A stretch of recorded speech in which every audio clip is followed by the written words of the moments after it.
ওখানে আপনার পুকুর ছিল, জমি ছিল, বাড়ি ছিল, জল ছিল, নারকল গাছ ছিল, গোলা ভর্তি ধান ছিল, পুকুরে বড় রুই কাতলা ছিল। কিন্তু কেন বারাসাতে এলেন? কেন চাপাডাড়ির মোড়ের পাশে এলেন?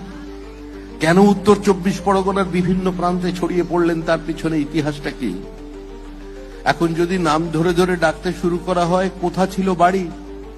কোথায় ছিল সত্যজিৎ রায়ের বাড়ি? কোথায় ছিল সুনীল গঙ্গোপাধ্যায়ের বাড়ি?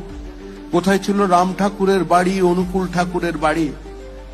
কোথায় ছিল প্রমোদ দাশগুপ্ত, জ্যোতি বসুর বাড়ি? কোথায় ছিল সৌগত রায়, তথাগত রায়দের বাড়ি? কোথায় ছিল তপন শিকদারের বাড়ি? মানুষ যদি জানতে চেষ্টা করে আপনারা কোথায় ছিলেন, এখানে কেন এলেন, তাহলে উত্তর একটাই, আপনার পদবি, আপনার পরিচিতি।